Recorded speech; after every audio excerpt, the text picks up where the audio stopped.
Greetings everybody. In today's video we're going to be discussing the festival of dedication, which is also known as Hannukah, or the festival of lights. Now for those who don't know what this is, this was an event that was celebrated by the Hebrews in the time of the Messiah Yashua, and it was also during this festivity that Yashua announced to his followers that he was indeed the son of Yahuwah, the son of God. This can be found in the 10th chapter of John, verses 22 through 30. It says, "Then came the festival of dedication at Jerusalem. It was winter, and Jesus, Yashua, was in the temple courts walking in Solomon's colonnade. It was then his followers asked him, 'If you be the Messiah, tell us plainly.' Yashua answered them and said, 'I told you, and you believed me not. I and my Father are one.'" Now, the fact that Yashua attended the festival with his followers and then announced that he was the Messiah, this is an important moment, or at least you would think this would be an important moment for those who claim to be Christians. More specifically, those in Western civilization who claim to be believers of the Messiah. So ask yourself, why don't they observe the festival of dedication like their Messiah did?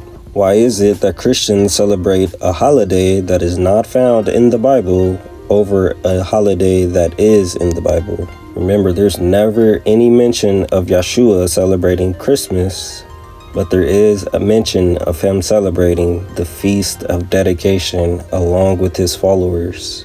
Now, some will say it was only relevant for the Hebrews to keep this feast as it belonged to them, but I will say that it is also relevant for all who believe in the Messiah in today's time, because Yashua warned us what was to come. And also remember, the Gentiles were grafted into the faith of the Hebrews and not the other way around. When it was time for Yashua to depart from his followers, they asked him, when will he return and what will be the signs of the end of the age? Yashua replied by saying, "When you see the abomination of desolation spoken of by the prophet Daniel standing in the holy place, then let those who are in Judea flee to the mountains.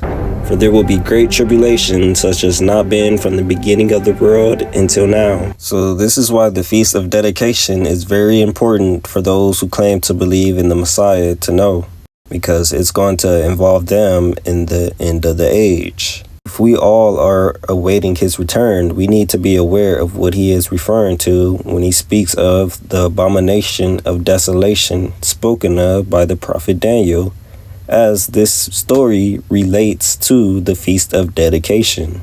This can be found in the book of Daniel, chapter 9, and also chapter 10. In chapter 9, it explains that a man is coming to put an end to sacrifice and offering at the temple.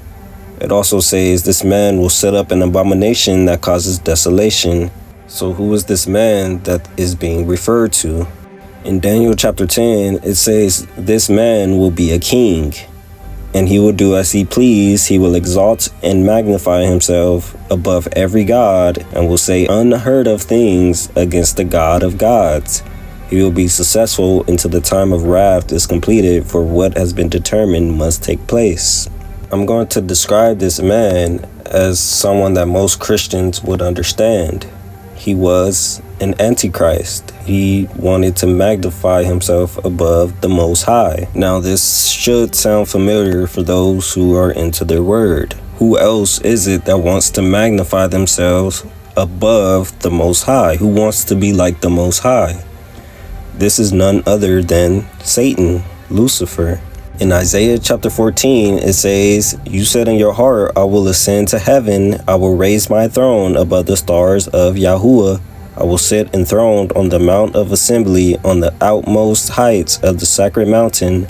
I will ascend above the tops of the clouds. I will make myself like the Most High." This is referring to Satan.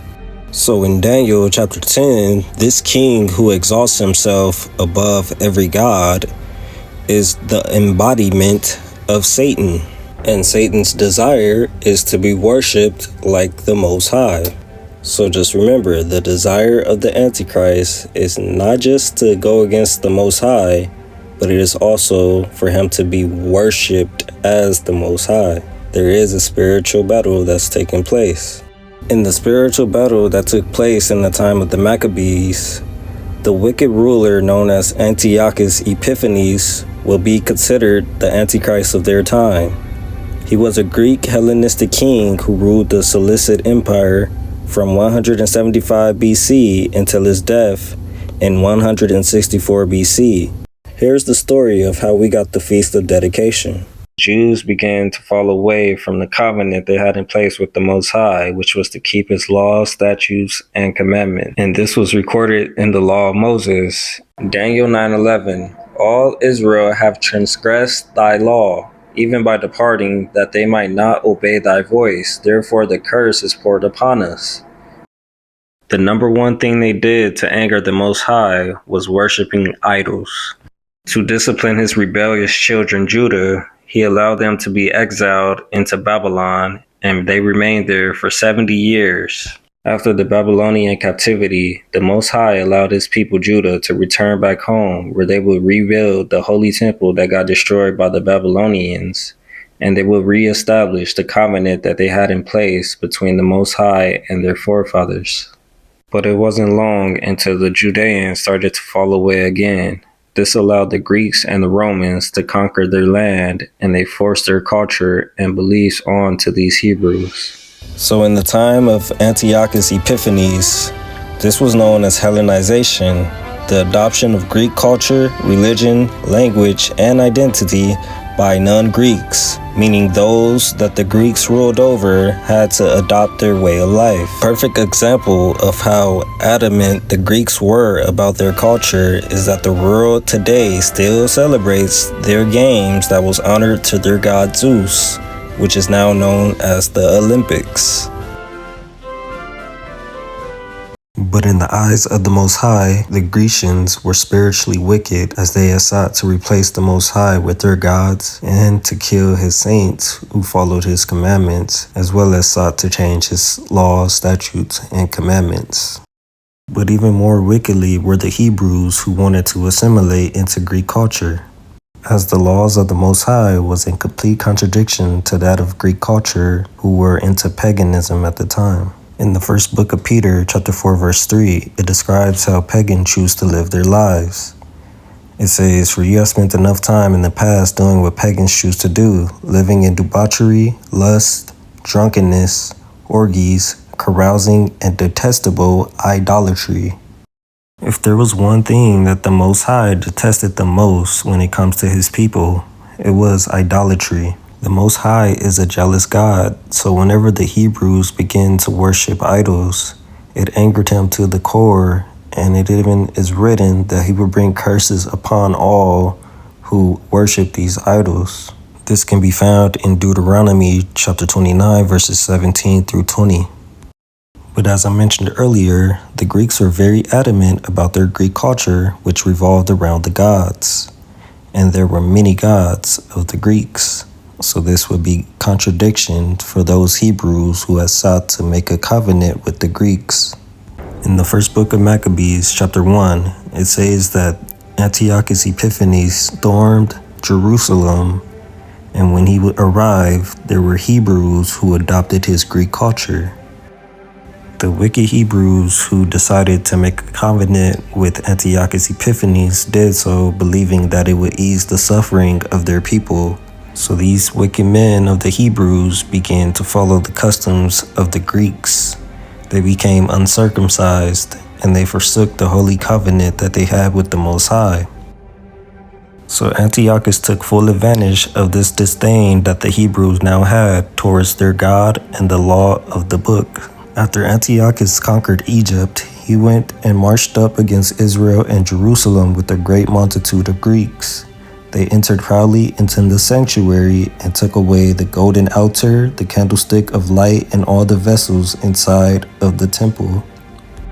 All the precious gold, silver, and hidden treasures that he found, he took and brought back into his own land. And the fact that he was able to do so with such little resistance made him speak proudly against the Most High. After 2 years went by, the king Antiochus sent his servants to collect taxes from the people of Judah. They had made a peace treaty with the people of Judah, but it was all deceit, as they suddenly fell upon the city with a great army and began to destroy much of the people of Israel. They also began to spoil the city and set it on fire. They pulled down the houses and walls on every side. They took women and children captive, possessed cattle, and they began to build a strong wall around the city of David and made it a stronghold for them. So the Greeks fortified themselves within Jerusalem, and they took control over the holy temple of Yahuwah, and while there they defiled the temple and shed innocent blood, insomuch that the Hebrews fled from the city of Jerusalem, and it became a habitation of strangers. After gaining full control, the king Antiochus wrote to his whole kingdom that all should be one people, and all the heathen under his control agreed to his commandment. Even many of the Israelites began to consent to his religion, and they sacrificed to his idols as well as profaned their own Sabbath. For Antiochus sent letters to the people of Judah that they should follow the strange laws of the land. During Antiochus' control over Jerusalem, the Hebrews weren't allowed to do burnt offerings, make sacrifices in the temple, as well as celebrate the Sabbaths and the festivals that they used to. Under the Greeks, the sanctuary and the holy people became polluted. They set up altars, groves, and idols, and they sacrificed pigs and unclean animals upon them. They left their children uncircumcised, and they became abominable and unclean. King Antiochus sent a letter saying that all the people of Judah must sacrifice city by city, and anyone who refused will be killed. This became known as the abomination of desolation.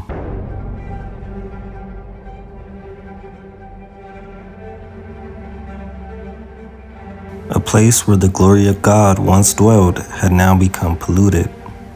It was also during this time that the Greeks began to paint the images of the Hebrews in that of their own likeness.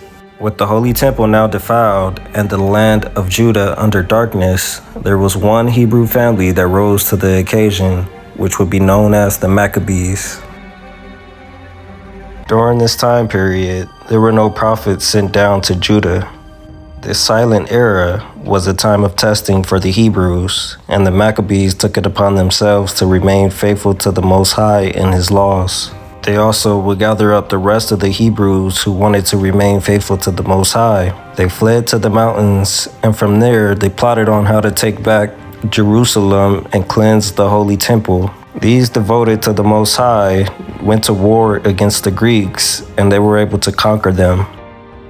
They then cleansed the holy temple and got rid of all that defiled it.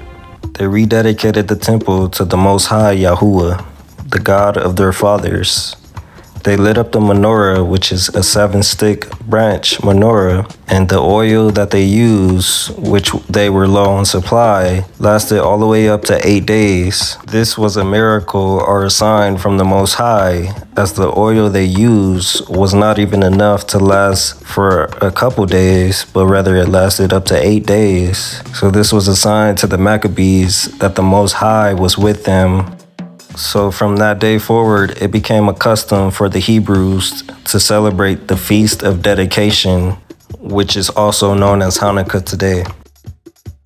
Now, the reason why there was no prophet sent down is because the Most High knew that this was going to happen. In the book of Daniel, chapter 8, verses 13 through 14, the Most High warned his people that the holy temple will be trodden under the foot of the Gentiles until 2,300 days, and then the sanctuary will be cleansed. However, it was left a mystery as to how or who will be responsible for cleansing the sanctuary.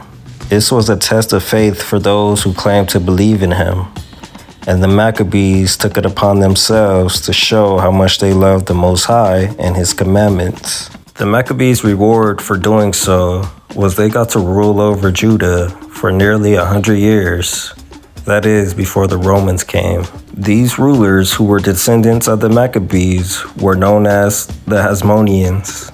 The Hasmoneans, who were Judeans, would be the last to reign over Israel after defeating the Hellenistic Greeks. While many of their brethren were starting to assimilate into Greek culture, The Hasmoneans preserved their heritage and once more rededicated the Holy Temple to the Most High. Now, for some reason, the Hasmoneans thought it was best to conquer Edom and convert all Edomians to their religion. This will come to backfire, as an Edomite king will be the one to rule over the land of Judah after the fall of the Hasmoneans. To make things worse, the Roman Empire came and conquered their land just like the Greeks did previously. But this time around, the temple will not be left standing. And during the destruction of the temple in 70 AD, the Edomites that they converted to their religion ended up betraying them and killing most of the Hebrews inside the city. Ezekiel chapter 35 verse 15 says, "As you rejoice over the inheritance of the house of Israel, because it was desolate, so will I deal with you. You should be desolate, Mount Seir and all Edom, all of it. Then they will know that I am Yahuwah." After the fall of Jerusalem and the failed revolts, the Hebrews will be scattered across the world, as is written in Bible prophecy, and they will remain scattered among the heathen, as Bible prophecy says in Ezekiel chapter 36 verse 24. "For I will take you from among the heathen and gather you out of all countries and will bring you back into your own land." Notice it says they will be scattered among the heathen, meaning they will have to go through similar events that the Maccabees faced. They will have to deal with the Greco-Roman culture that engulfed the world. And unfortunately, these Hebrews have become culturally assimilated into the places that they have been scattered.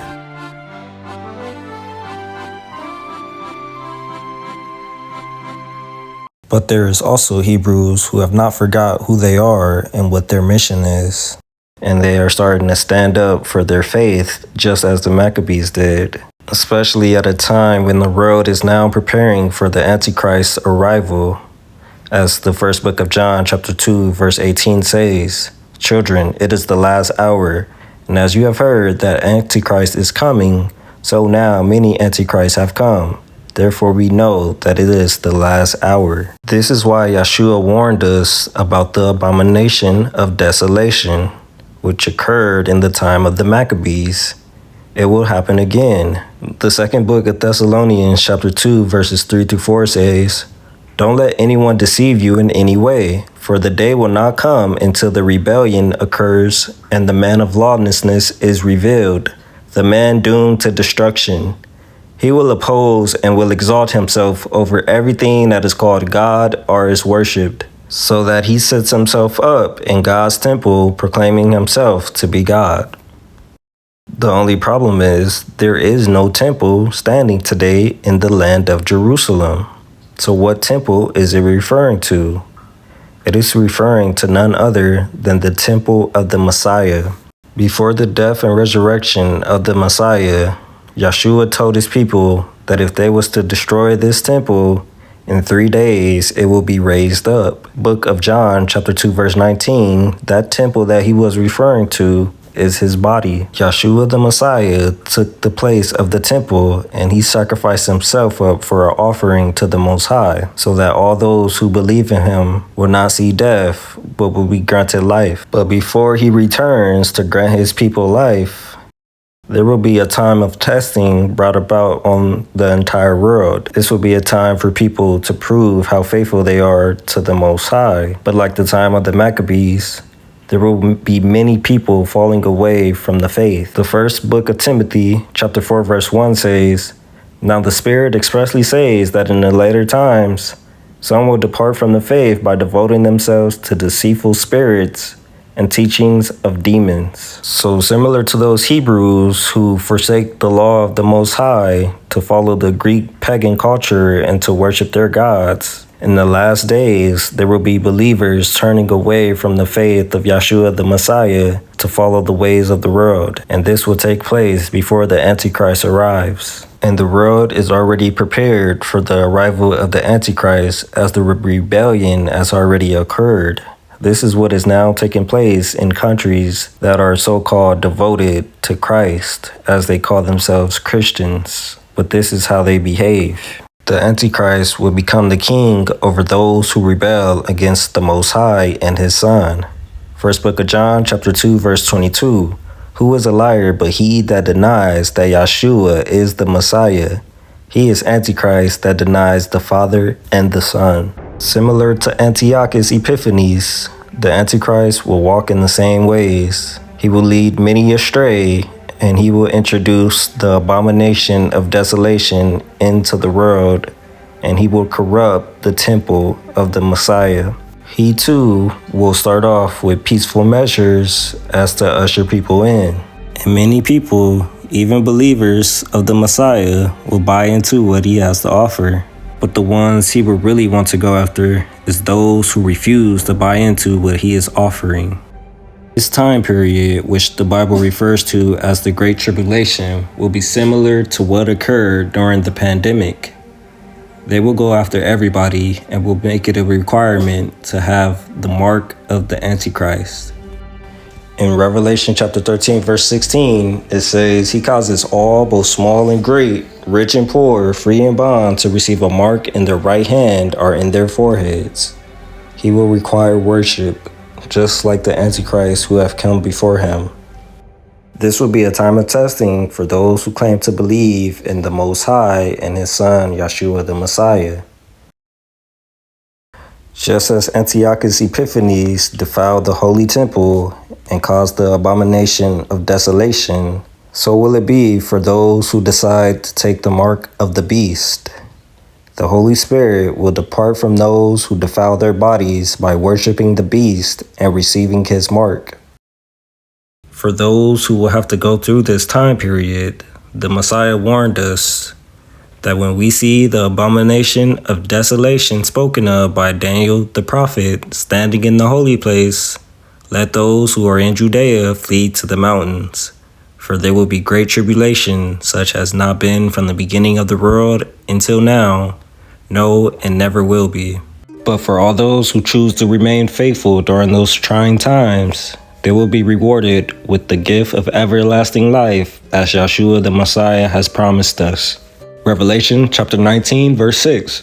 Then I heard something like the voice of a great multitude, and like the sound of many waters, like the sound of mighty peals of thunder, saying, Hallelujah, for Yahuwah, our Elohim, the Almighty reigns. So this was just a quick summary of what the Feast of Dedication is and the story of the Maccabees and why it is relevant for Hebrews, but not just Hebrews, as well as all who believe in the Messiah, as we are headed towards the end of the age and the eventual returning of our Messiah. So for all believers of Yashua the Messiah, this event called the Feast of Dedication is important, and that is a reason why it is recorded in the Bible and why Yashua himself celebrated the event with his apostles. This is something that we should know about, as it is something that we may have to go through during our own lifetime. So with that said, may you all remain faithful to the very end. Thank you for watching.